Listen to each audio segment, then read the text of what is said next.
Trump wins in an absolute landslide. There's a lot of freaking out going on. We are going to have to just take a look at everything that's going on here. This is an exciting day, operating on just a little tiny bit of sleep, but let's take a look at this amazing content that's about to hit here.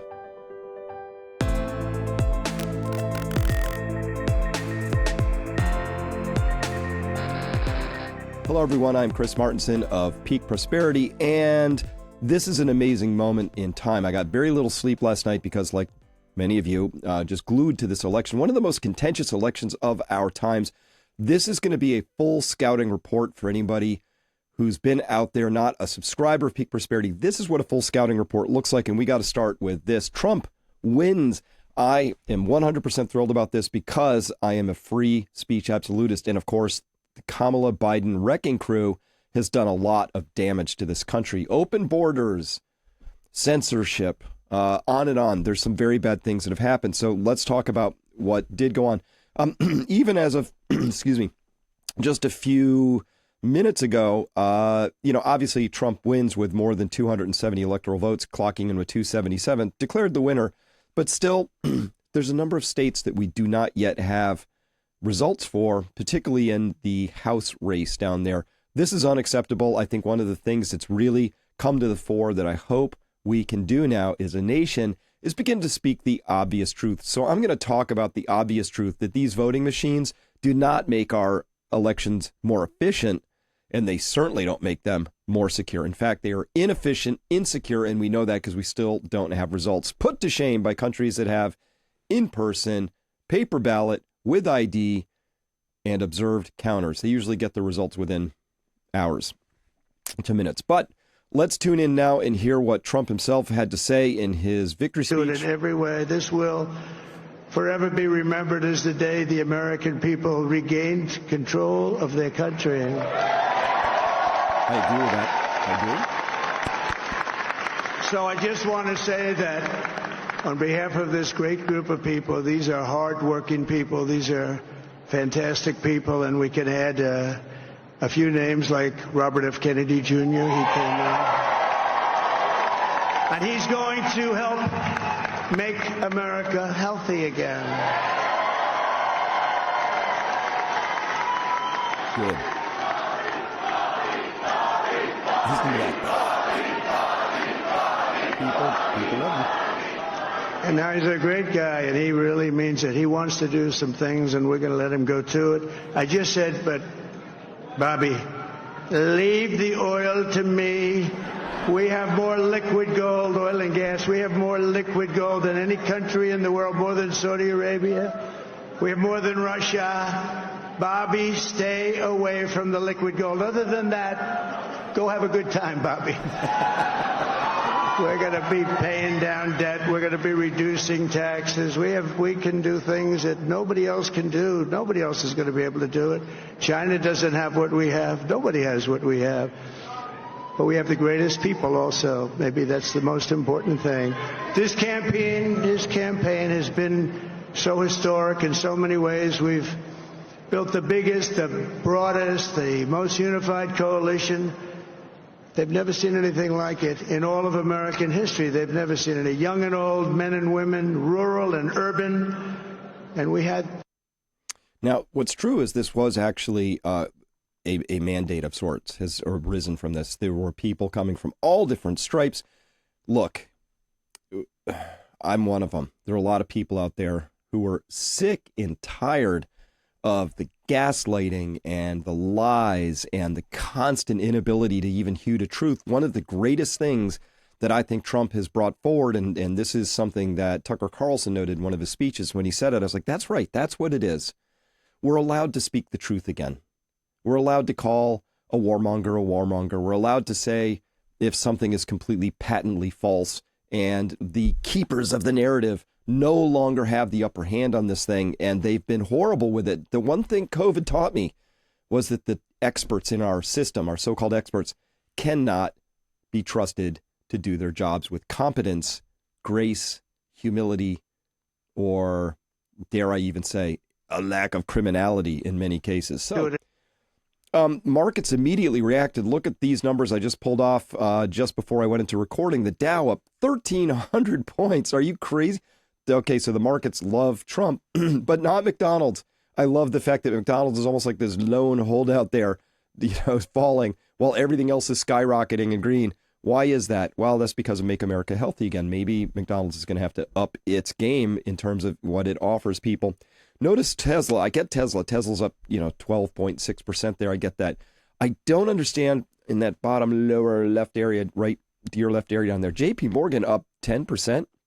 Wells Fargo, 13, 14%. I'm not clear about what this means yet. I don't understand the whole big bank rally here. Obviously, you see the oil companies down there in energy looking good. The whole NVIDIA thing, I'm not totally clear on that. Google wins, Meta loses. Don't know how to interpret this yet. It's a little spotty. So I'm going to think that these early market moves right here may just be a lot of computer algorithms going a little wonky. And I hope so, because we're going to have to keep our eyes on this. One big market reaction was watching interest rates. This is the 10-year U.S. Treasury bond. Its rate of interest poking in at 4.46%, up 17 basis points or 0.17%. If you want to know more about this, and you probably do, I also operate a firm called Peak Financial Investing, and we have our Finance U. I work regularly with finance professionals to help decode all this. We're going to be doing that this week with Paul Kiker as well. So you want to know more about that or talk to somebody like Paul and his team, go to peakfinancialinvesting.com. Now, this was actually a fairly predictable outcome because I was hanging out over on X and I saw these videos that people would shoot of the enormous energy and attendance at a Trump rally. And as well, we see here this poll coming into the election, the early election returns. You see this is coming in at 2:05 p.m. on election day. And there was an exit poll. Say, how are you feeling about how the U.S. is going? Well, 72% when you add up the dissatisfied and angries together, well, they're just not happy. They were dissatisfied or extremely angry about the whole thing. So that's not the stuff of reelecting incumbents. That was pretty obvious. Now, Insurrection Barbie, which is at Defiantly Free on Twitter, really caught, I think, the sentiment for a lot of us, certainly for me. So there were people saying, hey, I voted for Kamala because, Trump is really anti-woman. And so to counter that, here's another list which says, quote, I also voted for my daughter's rights. I voted for her right to free speech, which is the prime right. If you don't have that, nothing else matters, really, honestly. I voted for her right to practice her religion. I voted for her right to peacefully assemble and protest a tyrannical government, regardless of her political leanings, I voted for a right to bodily autonomy without interference from experimental drug companies mandated by her government. That's a big one. And if you really care about the health of women, obviously this thing that happened with the mandated shots was a complete, utter train wreck. And we've known that, obviously. As well, carrying on, quote, I voted for her right to exist as a woman in women's sports. I voted for her to exist as a woman in women's sports, to have a women's bathroom and to have women's only dorm rooms. And by the way, when you actually polled people, this is the common sense. This is the mainstream opinion. They tried to shove it down our throats. All the media, the NGOs, the hangers-on, the lobbyists, and the Biden-Harris wrecking crew. They wanted us to believe that we were the odd ones out for daring to voice the idea that women maybe should only be women in women's sports, and not have women have men in their bathroom. She voted here for her right to bear arms and also voted for her right to secure a secure border and safe streets, voted for her financial freedom. So when she grows up, she's not bound to a tyrannical government that overspends. You heard Trump's victory speech saying, we're going to make this successful again. We're going to take the debt and the deficit down. That is essential. That is a number one thing. If we can't do that, the whole experiment blows up at some point. I voted for her innocence. I voted to protect her from gender confusion and chemical castration as a minor. Why wouldn't you? Voted for her right to grow up being raised by her parents instead of being co-parented with the government. That's why I voted for Donald J. Trump, end quote. So that was certainly there. Kim.com also really strongly articulating, I think, the sentiment here, because From where he's writing, I think in New Zealand, sort of can't come back to the U.S. for reasons unless he gets pardoned or pre-pardoned. He wrote here, quote, "They stole the election in 2020. I'm going to show you data around that. They did. They wrecked the U.S. economy. They killed 1 million people in Ukraine. So this is the neocon side of this whole warmonger apparatus. They blew up Nord Stream 2, the pipelines. They wrecked the EU economy, which follows from blowing up Nord Stream 2. They did a genocide in Gaza. They set the Middle East on fire, and they lied to Americans nonstop. They deserve this crash. Karma is real." I totally agree. Now, a couple of heroes in this story. Elon Musk absolutely gets a huge shout out here. If it wasn't for Elon Musk, none of this happens. He single-handedly came in, and here's how it started. I love this. This is in 2017. He just tweets out, "I love Twitter." And Dave Smith says, "You should buy it then." Elon's like, "How much is it?" And then, of course, he did buy it for $44 billion. How's it going? Redheaded libertarian writing, I think, for many of us, saying once we had a pillar for free speech, the anti-truth movement began to implode on itself. Elon Musk gave us back our right to speak freely to each other and to communicate truth and ideas. We owe so many of our wins to him, and we absolutely do. That is the number one thing we got to talk about here. Elon Musk, thank you for what you did. We all owe you a debt of gratitude. Free speech is everything. When people can speak freely, bad things don't happen. Good things happen. And if there is such a thing as bad speech, well, the cure for that is better speech, which is more speech, not less. The whole idea that you can censor, control, shame, wheedle, nudge unit, fifth generation warfare, electronic collie dogs to keep us all off separate from each other and the various social media platforms, those are the true threats to prosperity, to America. I'm proudly having the American flag behind me today. These are the things that actually are going to destroy the future. And so if it wasn't for this gentleman here, I truly believe we would be facing a much more dismal future. It shows you the power of one person. And let that sink in. Somebody photoshopped. That's taken from Elon Musk walking into Twitter on his first day. Let that sink in. Yeah, anyway. Denise writing, MVP of the world, we owe this all to Elon. Without him buying Twitter, it would not have happened. Elon broke the matrix, and now he's deep state enemy number one, which is absolutely true. So here's an example from the Young Turks, Senk writing, "If you think Trump is going to win easy tomorrow," so this was written on 11/4, "because everyone you know on X is on his side, you've got a rude awakening coming to you tomorrow. The real world ain't X." Well, it turned out X is not the bubble. As far as Ad wrote here, it is Signal. X is the signal. So X was correct. The rest of it was noise. Now, here's MVP number 2, co-MVP of this whole operation. If Robert F. Kennedy Jr. hadn't, swallowed his pride, his ego, whatever he had invested, as we saw back in the day, you maybe don't remember this, but if you're old enough, you do remember that that sometimes you get those third-party candidates who just come and they just steal votes, and it messes everything up. Bobby decided not to do that. He threw in with the Trump campaign, did so graciously, did that powerfully. He endorsed him. He campaigned with him, and he's going for Maha, Make America Healthy Again. This is Bobby's wheelhouse. I cannot wait to see Bobby come in and clean house on all of the corruption, the venality, the actual anti-science scientists and policy administrators who are just doing things for money that are destroying the health of our children, of our nation. Those things are actual crimes, civil crimes, criminal crimes, crimes against humanity. Those are going to get corrected, I sincerely hope. So to both Elon and to RFK Jr. and to Trump and to everybody who helped campaign, thank you, thank you, thank you. Thank you. Now, it goes without saying, of course, this is going to come with some liberal tears and neocon tears. And, by the way, not for nothing, but a nearly complete lack of self-reflection so far, or insight on display about, hey, you know what? I guess we might have missed the boat here. I guess we're the ones who need to look at ourselves. You're not going to see a lot of that.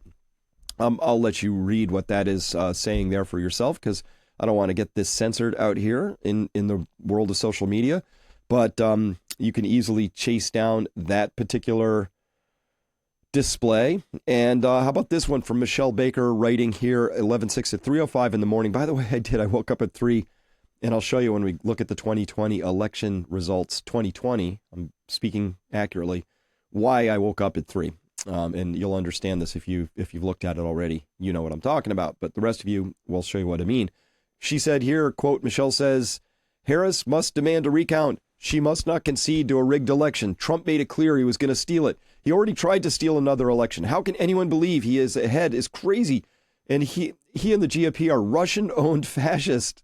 We must not give in, America. I think she's speaking for a lot of people here. That's a legitimate sentiment that they hold, but it's illegitimate if you actually unpack it. In truth, she's really projecting that it was really the DNC side, and I don't know who took them over. Is it Chinese assets? Are they actually the Russian assets? We don't know, but they're not working in America's interest, and they stole the last election. They did it, right? I'll show you the data on that.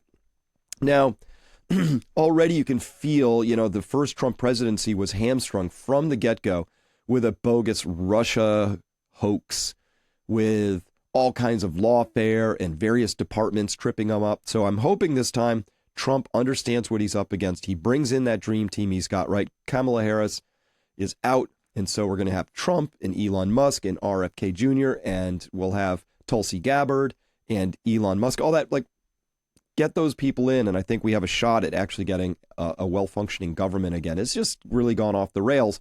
But speaking for the deep state is this person here. MSNBC has just completely lost the plot line, and I don't know that they'll ever get it back. I think their brains are ruined, but this is gross right here. The House, we're not going to know for weeks, but it's possible that Donald Trump and the Republicans will have a trifecta, as they did in 2016. In which case, the bulwark, against whatever overreach there could be, and whatever those depredations might be, and I think they're going to have a tendency to overreach if they do, is the kind of thing that's democracy between elections, which is the work of civil society, it's the work of the fourth estate, it's the work of institutions, it's the work of citizens. All that's super important stuff. We've seen it before. Oh, we've seen it before. This guy is absolutely 100% not an American. Doesn't espouse American values. He's got values, but it's gross. This is really disgusting stuff right here. And I'm glad that we can finally say that and talk about it now, because we've all been suffering under having to listen to drivel like this and just sort of absorb it as if it was true. Now, I feel sorry for anybody who consumes their media from the mainstream media platforms like this, because if this is where you get your information, you are badly, badly misinformed, of course, which is why these people are all up in arms about misinformation, malinformation, disinformation, because they are the main purveyors of those things. And of course, if this crew of people weren't projecting their own worst faults out into the world and blaming the rest of the world for having the things that they themselves display, why, they'd have almost nothing to talk about at all, right? If they didn't have double standards, they'd have no standards at all. So this is really gross. Democracy is what happens between elections. We've seen it before. Get it? We're counting on the deep state to ride in and just trip up Trump, which is why you'll see in my recommendations at the end, I think what Trump needs to do is clean house, and clean house vigorously. You can't leave any of these people in place. Now, Meghan McCain here, daughter of John McCain, writes here very graciously at the top, one thing I learned from going through my dad's brain cancer journey, so got to evoke my dad and his cancer, so you got our sympathy. What are you going to say? Is that at a certain point, you really have to rely on faith and know everything is in God's hands. Oh, that's a nice sentiment. I hope all sides show grace, and this can be an opportunity to come together as Americans, start healing, and start healing. Oh, yeah. This is actually just somebody who's detected late to the game that the winds have now shifted. So she's trying to quarter about, get her sails up, catch some of that wind. Oh, can't we all just get along? Michael wrote, you literally just said 20 minutes ago to Carrie Lake, who lost the Senate race in Arizona, you lost again, BITCH. That doesn't sound very gracious and understanding this is all in God's journey.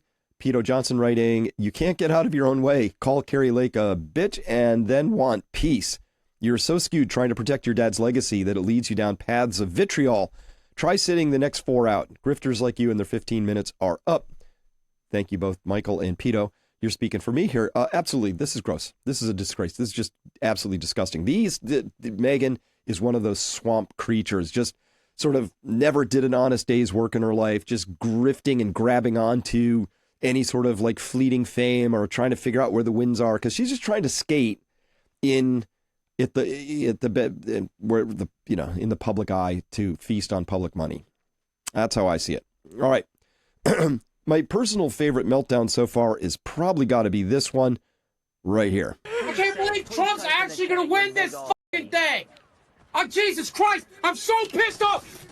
Fuck. God damn it. I can't believe. That's just so that's it. I mean, that was like, I love it because it's just like 8 seconds long and it captures the whole thing. You got a guy, he's clearly morbidly obese. He clearly is going to benefit from the maha that RFK Jr. is going to bring. Behind him is all kinds of like fantasy action figures where I guess you imagine that you're like some amazing protagonist of physical prowess, mental agility, wearing your White Dudes for Harris t-shirt. I mean, the whole thing's just pitch perfect. And then has a meltdown about the whole thing. Brittle, unhealthy, lives in a fantasy world. Guessing that's probably a basement. I mean, it just sort of all kind of ties together.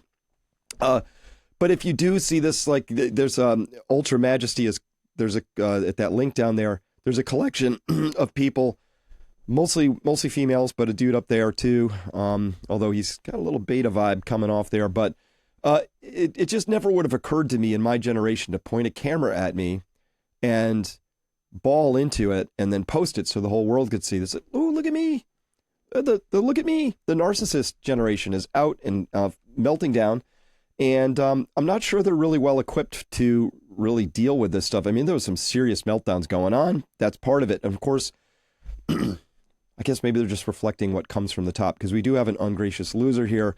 Normally, typically what would happen as soon as you see you've lost the electoral count, what you would do is you would come out on stage, give a very gracious, heartfelt thank you to all the people who helped you get as far as they did, call them out by name, recognize them, and then very graciously cede power. Of course, that didn't happen here. Kamala Harris ran out of the room as soon as it looked like she wasn't, even before it was declared she was lost. She could sort of smell the winds, and off she went, is how I read it. I wasn't there, but that's what I heard.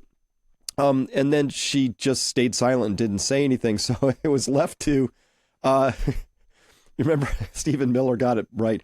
You remember the entire girl boss, I'm speaking, Kamala Harris up there, I'm speaking. She's got like that angry sort of PTA, like pantsuit wearing DMV manager kind of a like shtick that she had. I'm speaking. She had that entire girl boss, I'm speaking campaign.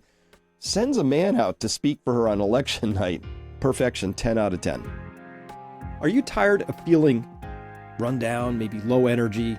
You know you've got some pounds you'd like to lose. Maybe you've got brain fog or something like that. Listen, we think we have the answer to all of that, and it begins with your food. If you're like me, you were shocked to hear testimony recently that unraveled and unearthed and exposed the idea that our food has been made addictive by addiction specialist scientists, the tobacco scientists out there putting things in our food. Maybe it also shocked you to discover that Europe does not allow all kinds of stuff in our food because they know it's toxic. What is the combined effect of all of this? Listen, we know what the data is. It's horrifying. The number of children showing up with type 2 diabetes, the total metabolic disasters unfolding across the land, marked by obesity, sure, but we have cardiovascular issues, concomitant rises in cancers, all of these things, and it all starts with food. Garbage in, garbage out. So what do we do about that? First, it begins with understanding the context. We've put together a very exciting, comprehensive food webinar that will expose the regulatory side of this and what is being done and why and how this happened to us. We'll be talking with Thomas Massey about that. We've got Dr. Ken Berry talking with us on the practitioner side and the solution side. We've got Tracy Thurman talking to us about the war on farmers and the war on food. that has been happening. And Robert Barnes to help us to understand that as well. Many, many other guests to both define what the problem is and what we can do about it. And we want to make it as simple as possible. Here's an example. Tortillas. Hey, maybe you're even on keto and these are carb-wise. So these have low amounts of carbs. See that? Carb-wise. Yeah, these are carb-wise, so keto-friendly. I want to note something. You see how fresh these look? Yeah? You see any mold in there? Any bacteria, any yeast, any sign of anything, any organism in there? These things expired in June, and it is now November. So, what are they putting in our food that even black mold won't eat it? I don't know, but I've decided that if it's not good enough for black mold, it's no longer good enough for me. Once you start down that path, you realize that we have got sugar and preservatives and salt and seed oils, all of the chemicals that are unnecessary, and the fact that the food pyramid is absolutely wrong. So, if you like effective information that leads to effective action, this webinar is for you. It's going to be the usual thing that my team and I will put on. It'll be organized, digestible, easily understandable, and most importantly, it's going to be actionable in ways that you will understand what to do.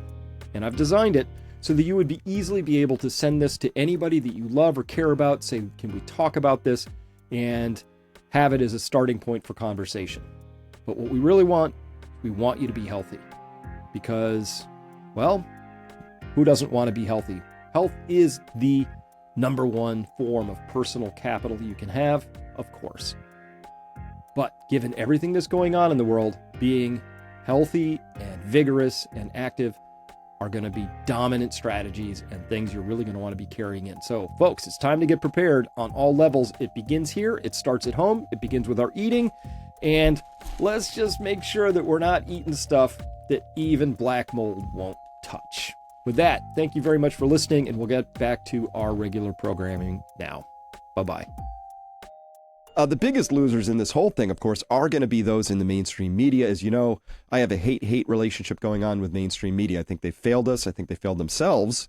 I think they've done a horrible job, and they've partnered up with this odious, pro tip. Mainstream media, free speech, the First Amendment. Really, there should be no discussion about this. You should be the most vigilant guardians of that because, of course, your entire careers depend on it. Also, in case you didn't notice, people have been flocking away from your offering because your offering is not a quality offering. It's biased, it's slanted. Many cases, it's just literally regurgitated government talking points, like your stenographers for the deep state or main narrative control. And of course, that's just boring. So you have your own little tiny echo chamber of devotees, New York Times, Washington Post, etc. And then those people are shrinking over time. Have you noticed that? Because it's in your revenues. Have you noticed? And at some point I thought self-motivation and self-preservation would have kicked in, but it hasn't.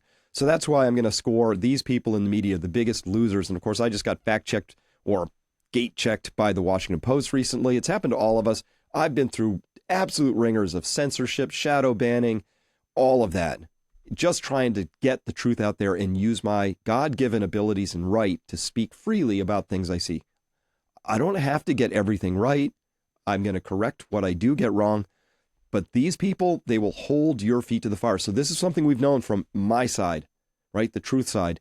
We are not allowed to make mistakes because these people will pounce all over it. But when they make mistakes, no matter how colossal, they never hold their own feet to the fire. So again, if they didn't have double standards, why, they'd have no standards at all. So this is how the New York Times characterized it this morning. Trump storms back, but look at this crap on the front page. This is Propaganda 101. It's using evocative, emotive, leading terms. This isn't reporting. Reporting is neutral. Subheader. Stunning return to power after dark and defiant campaign. It was a dark campaign. Not to me. I was pleased to hear that we were going to make America healthy again. I'm pleased to hear that we're going to be having closed borders again and we're going to be our own country. I am pleased to find out that somebody has a plan for how to begin to address some of the economic ills in this country. That's not dark to me. That's light. But you can see how the New York Times says this. Look at this. The other headline on the far side over there. His win opens an era of uncertainty for the nation. For you, maybe, New York Times. Not for me. Not for a lot of people. Actually, the majority of people in this country who vote. Pariah, felon, they describe him here. He fights off legal charges. I mean, just look at this. Look, this whole thing is like a really grotesque psyop central. And for all you New York Times readers out there who probably aren't watching me anyway, who fall for this, you're morons. You know, this is easy to see through. Like this is like being fooled by $9.99 as a price instead of $10, right? It's just, this is like so obviously, patently leading that I would like to play poker with you someday if you fall for this. I mean, come on, this is just this child's play to see through this. So what's interesting, Bill Ackman, I think, really captured this all really well. Spot on. Here's what he said. He said, if the election outcome is as expected, it should cause the large minority of the country who supported Kamala Harris and predicted her victory to begin to question their sources of truth. Half the country has believed that X is filled with mis- and disinformation and that they could therefore only rely on the New York Times, MSNBC, CNN, and other mainstream media for their news, and they did. If, however, you have been active on X for the last year, you've known the truth. Days, weeks, often months before the facts appear in the MSM excerpted, clipped, and cut to defame real Donald Trump while claiming that Joe Biden was fit as a fiddle.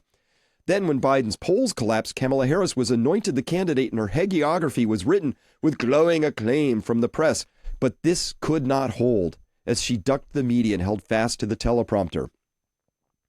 Well said, Bill.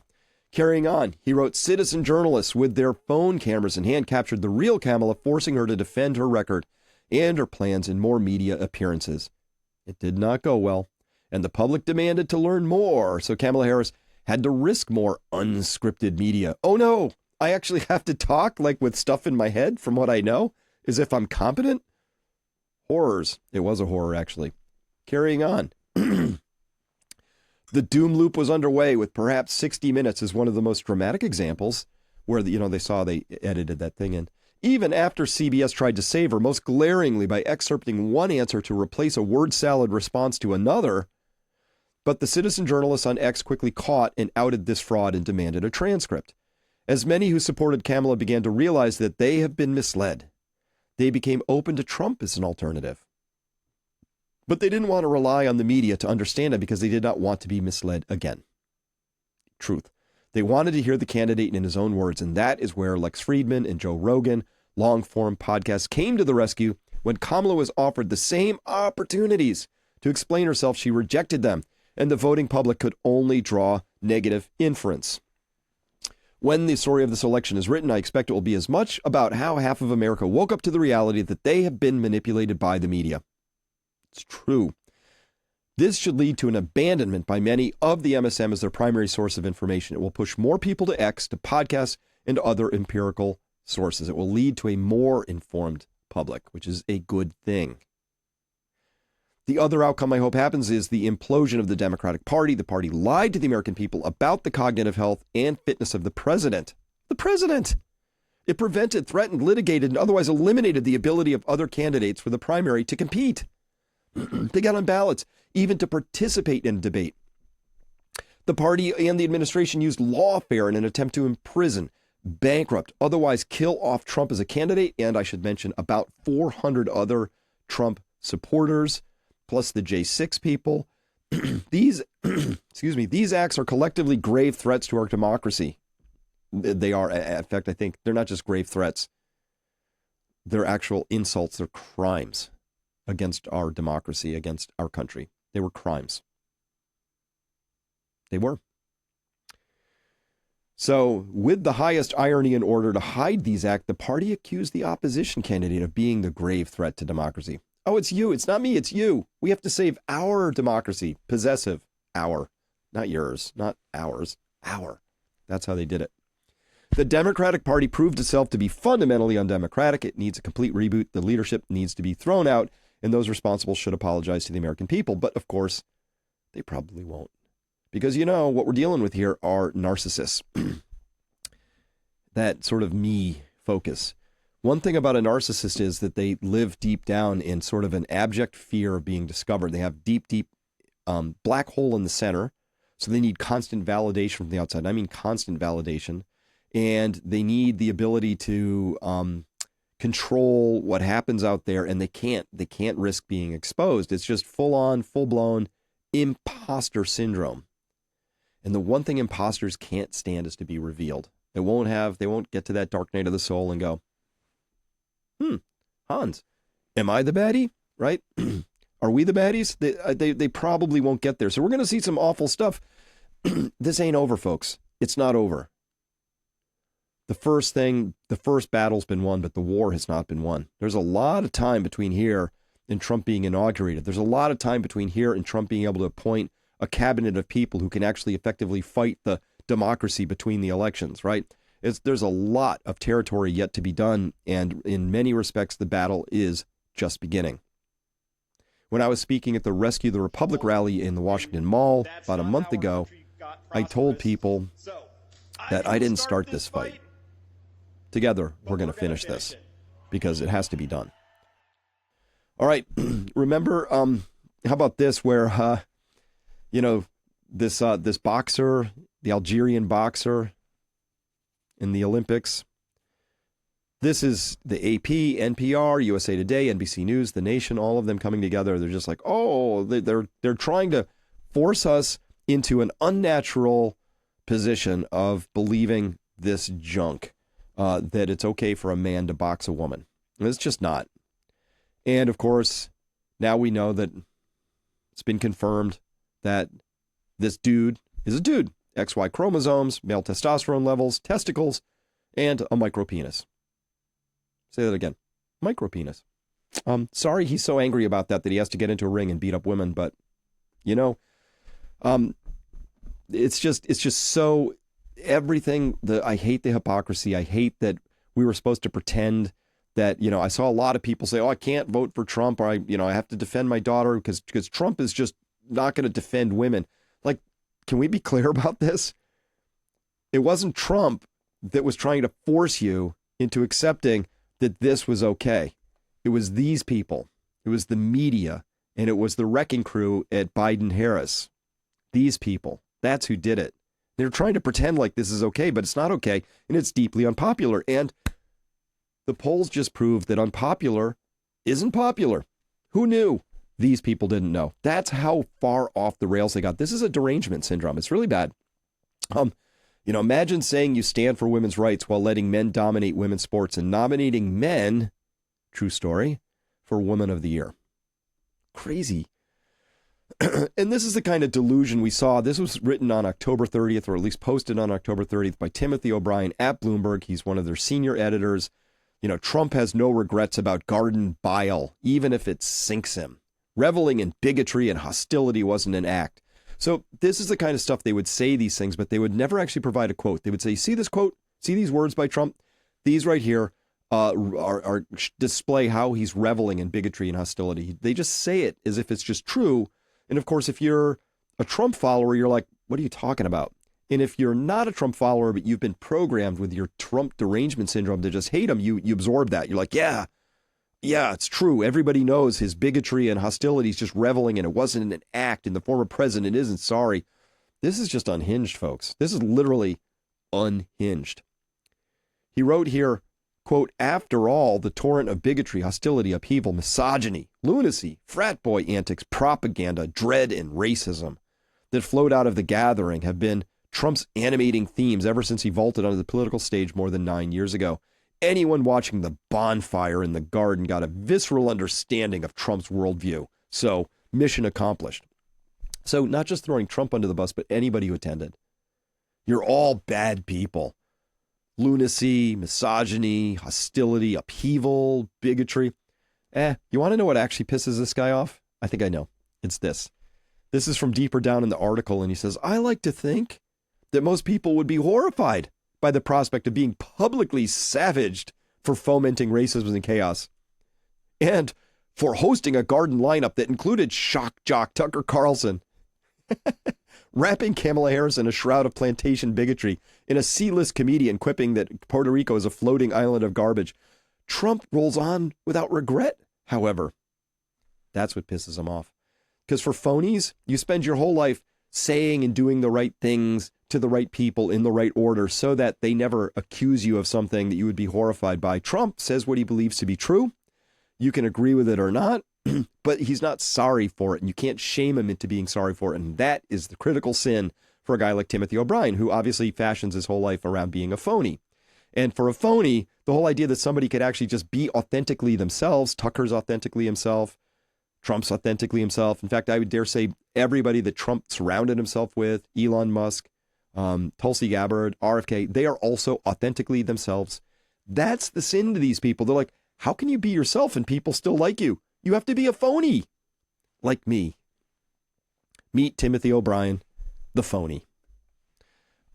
Guardian, Donald Trump defeats Kamala Harris to become the first convicted criminal to be elected U.S. president. Nice job. Nice job just tossing that little framing out there. Now, let me just say that I think CNN, out of all of the outlets, has been, obviously even before the election, attempting to sort of get itself back towards the center. Somehow they must have somebody in management who's understood the actual problem. So this commentator, his comments went over like a lead balloon with the rest of the people on this particular panel at this time. But at least this is getting close to what I would call self-reflection. This is a mandate. He's won the national popular vote for the first time for a Republican, for the first time since 2004. This is a big deal. This isn't backing into the office. This is a mandate to do what you said you were going to do.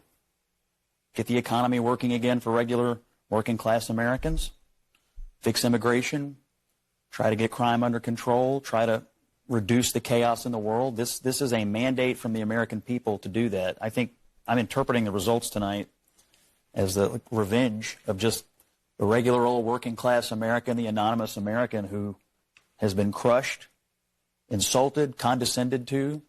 They're not garbage. They're not Nazis.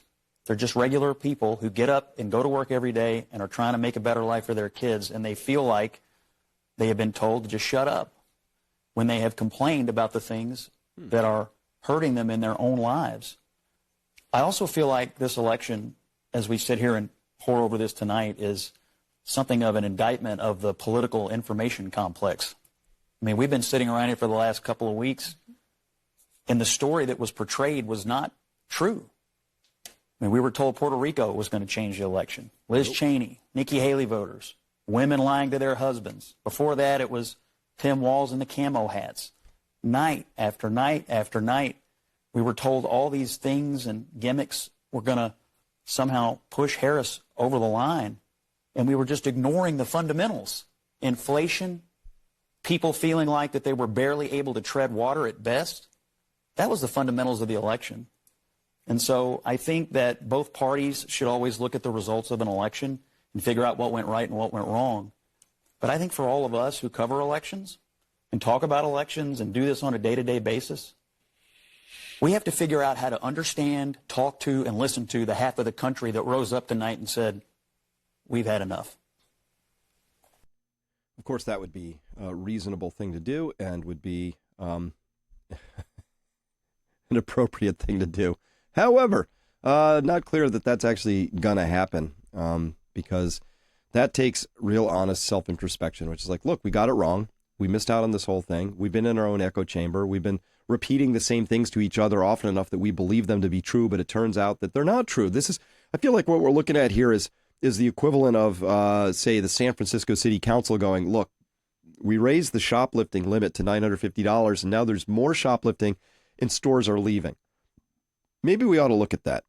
And the other panelists on that San Francisco City Council are about to go, no, you have this all wrong. I think we should raise it to 2,000 or something dumb. Anyway, they didn't really bite on that. So let's talk about now, because now we're in the issue of truth and we can talk about these things. We're post the election. I think I can talk about this without getting overtly censored, but we're going to try. Let's toe the line and see, will this do it? Because we have to be able to talk about this. The 2020 election was stolen. Consider this. Jeff Carlson writing here that in 2020, Biden allegedly got 81 million votes, Trump 74 million votes. Now, 2024, this is way more campaigning the Biden campaign in 2020 was as anemic as could be. I like they barely went to any rallies. I don't know if they even had any. I remember seeing a rally where there was Biden, and then there were people literally standing in circles that were chalk outlined 6 feet apart. There were like 50 people total. They really didn't spend a lot. There weren't lawn signs. It was like almost not campaigning. And of course, they didn't campaign because they knew they didn't have to, because they trusted that the fix was in. That's how I interpret it, right? But in 2024, Trump gets 71 million votes and Harris gets 66 million votes. So how do you get 15 million fewer votes with $1 billion spent, with every media organ on your side, with every social media giant, X, Twitter, trying to do everything they can to sink Trump and elevate you? How does that exactly happen? Well, it's a good question. And when you see here, Gunther Eagleman asking, how did Kamala come up 15 million votes short of Biden? Did they go back in their coffins? This is the 2012 election. You can see blue over red, 65 million votes versus about 61 million votes. And then 2016, well, just a few more votes, maybe at 66 million or something, to red came a little closer. And then you have this. What the heck is that? What even the heck is that? And you can see how here this line cleanly connects these blue votes and then the red over here, Trump's votes. So how do we explain this? How do we explain those? Well, it's very easy. Those are fictitious ballots. The voting machines tabulated fictitious results, and that's true. And so the only thing we can possibly conclude from this at this point is we have to go back to paper ballots, voting in person, on the day of, with an ID, and call it a day. And then none of this rigmarole would happen. Now, as I pointed out on the live cast with Evie last night, this is really important, because if you have rigged voting machines, then it allows really weak people to somehow be selected, installed. Otherwise, get there without having to step in front of people, use their wits, use their oration skills, use their powers of persuasion, use their command of the actual circumstances of the day in order to sway people to their position.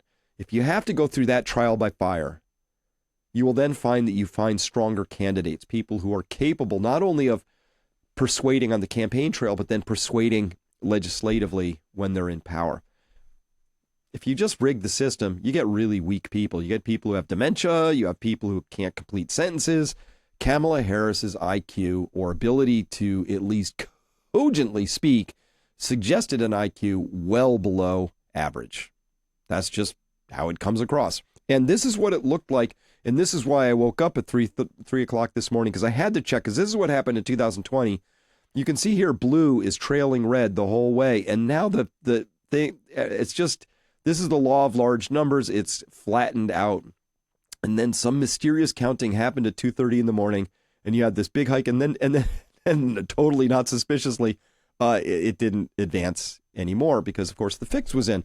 They fixed it. They put enough votes in there to have that happen. If you look at a chart like that, you know, a priori, all on its own, fraud happened here.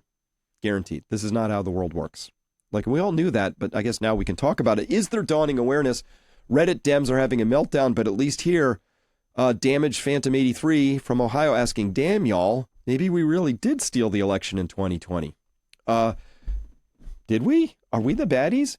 Yeah, people can ask that question now, because what happened this time was we had people like James O'Keefe out there saying, hey, we got hidden cameras all over the place. We're going to catch you, and we are going to hold you accountable. We had people on the other side attempting to stop the steal, and I think they did. And when they stopped the steal, you ended up with this result instead of this result, because this is probably closer to accurate, although I think there was still shenanigans, thievery, theft. The attempts were made, but this was the big steal. And it's just so patently obvious. It's just completely ridiculous what happened there. Okay. But speaking of Reddit, let's go into the Reddit fiasco, because this is really instructive. I think this is awesome. So Reddit lies over on X writing, I'm going to be writing an article about how activist moderators, coupled with Reddit's downvote system, created a massive information desert on the internet. Seriously, this is what our politics looked like just before the 2024 election. It doesn't reflect reality at all. Look at this. Kamala Harris suddenly becomes favorite to win in top election forecast. This is what they're reading to themselves, right? 20,000 upvotes, 6,500 people said, yeah, Kamala Harris slashes Donald Trump's lead among men in final poll. Trump ends campaign by calling female leader the B word. Taylor Swift shares extremely important reminder for fans to vote.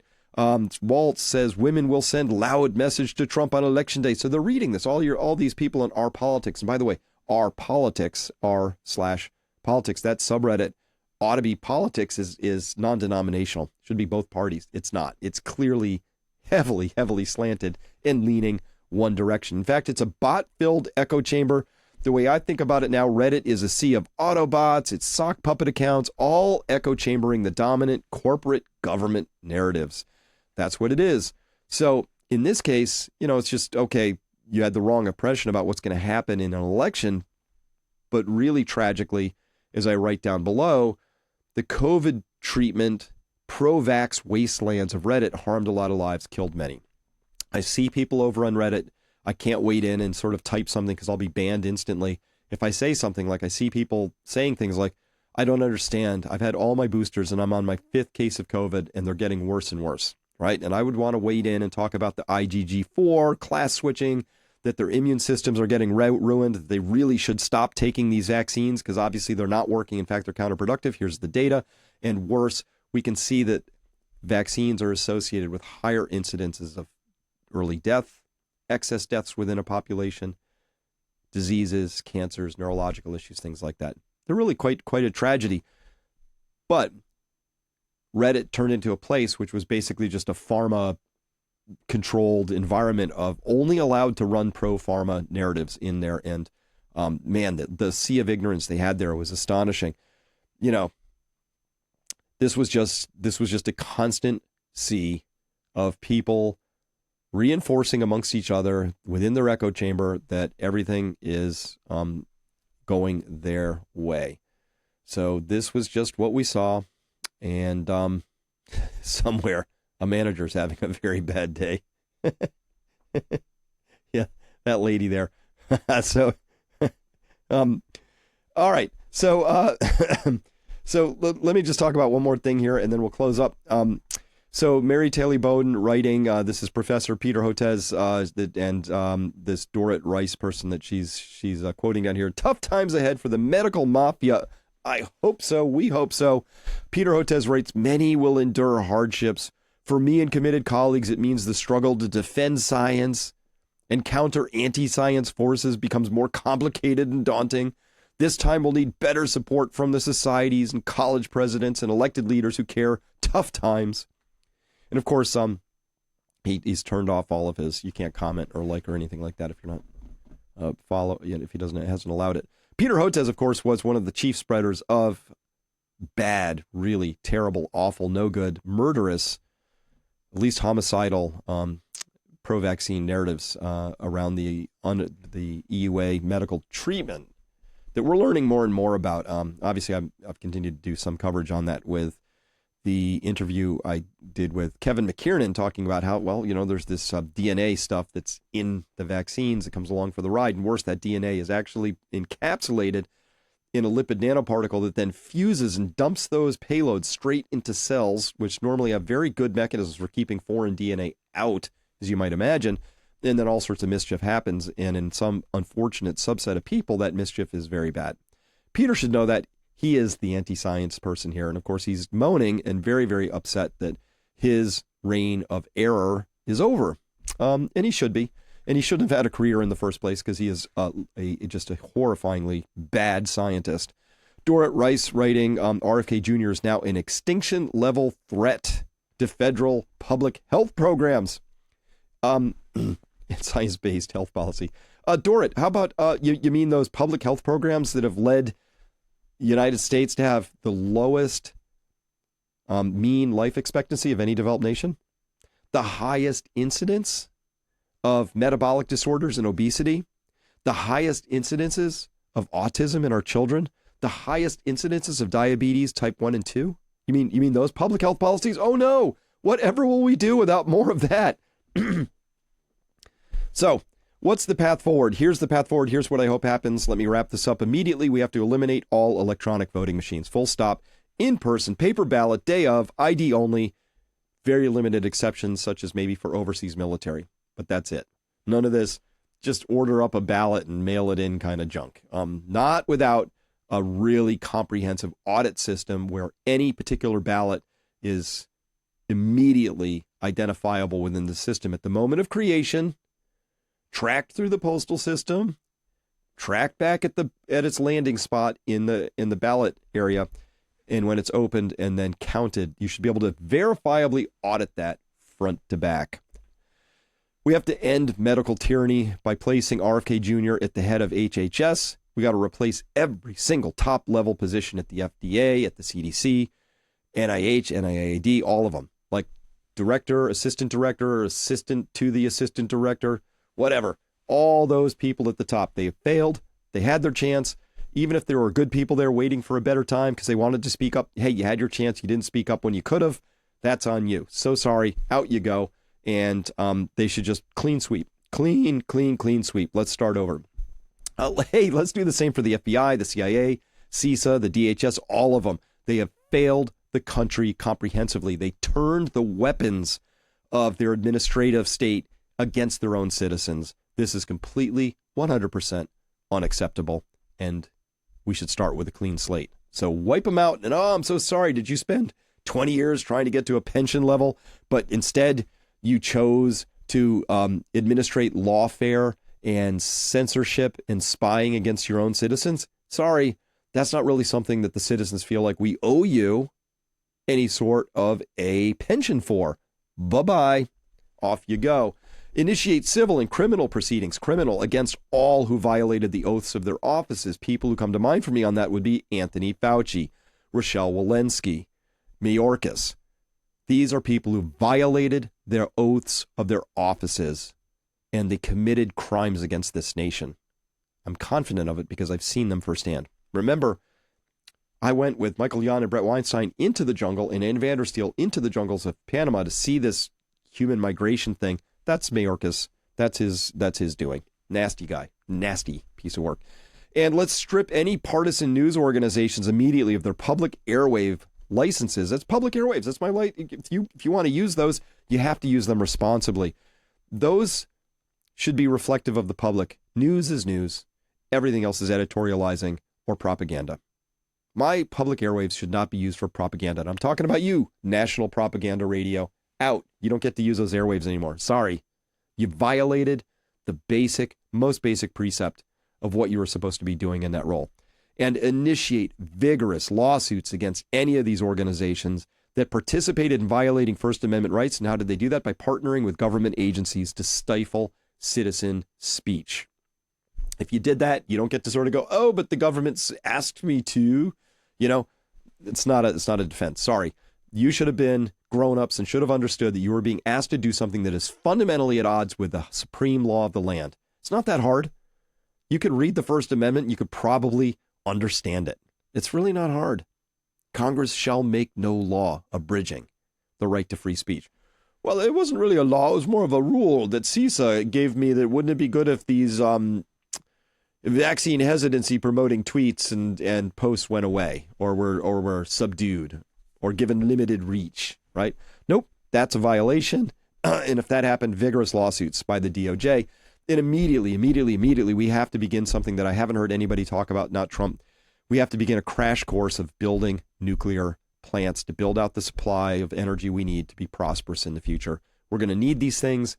They exist. Small modular nukes, little ones, not the big, giant, stupid ones that make like dangerous byproducts, but the small ones that actually work and function for years. We need these. We need these really badly. This would be something I would support very, very strongly. So with that, thank you very much for listening. And that's a full scouting report. So if you like that, if you want to know this kind of context, then, and obviously this is a little longer than usual because there was a lot to talk about. But I'm excited for what's going on here, and I'm excited and hopeful for the future. A lot depends on what happens next. We got to make it to inauguration, and then we've got to see that Trump puts the right people in office and that they are willing to do what's necessary to begin to strip out all of the swamp creatures who have done so much harm and damage to our health, our wealth, and our prosperity. So with that, I'm Chris Martinson of Peak Prosperity. Please come by peakprosperity.com to continue this conversation. We have awesome, full-throated, wonderful commentary going on there amongst my followers and the tribe that is assembled around common sense, integrity, and truth. Until next time, bye-bye.